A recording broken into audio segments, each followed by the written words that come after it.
কেমন লাগছে আজকের দিনটা বলো?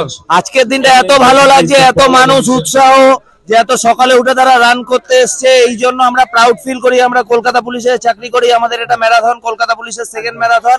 অসংখ্য ধন্যবাদ সবাইকে এটাতে অংশগ্রহণ করার জন্য। Stay fit, stay healthy. আরেকটা জিনিস দেখো, এই ওয়েদারটা তো এর আগে পাওনি, মনে হচ্ছে সিকিমে চলেছি, দার্জিলিং এ।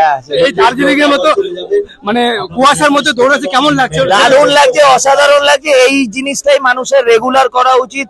আপনারা সকালে উঠুন, রানিং করুন, এক্সারসাইজ করুন। Stay fit, stay motivated, stay healthy. ঠিক আছে, থ্যাংক ইউ। তো আপনার নামটা যদি বলেন। আমার নাম পার্থ সিনহা, এএসআই কলকাতা পুলিশ। আমি Sourodip Das. We are professional body builders of Kolkata police. Thank you. আপনি কত কিলোমিটার দিয়েছেন? 10 কিলোমিটার। 10 কিলোমিটার। কেমন লাগছে আপনাকে বলুন? খুব দারুণ, খুব দারুণ। আর এই ওয়েদারের ব্যাপারে একটু যদি বলেন। হ্যাঁ, এই ওয়েদারটা তো আমরা আগে কখনো পাইনি। না না না, একদমই না। মানে এত ঘন কুয়াশার মধ্যে দৌড়াচ্ছি, মানে দারুণ প্রাউড ফিল করছি আমরা। লোলেগাঁও, লেবং আর দার্জিলিং রাজ্যে, আর আমরা দার্জিলিং এ ছেড়ে। আর ইনিও যে মানুষকে উৎসাহিত করছেন, এনাকে অনেক thanks. Thank you, thank you. কারণ আমি সবার মাঝে সবার কিছু তুলে ধরার চেষ্টা করছি, সবাইকে দেখানোর চেষ্টা করছি। অনেকে যারা এখানে আসতে পারেনি তাদেরকে দেখানোর চেষ্টা করবো।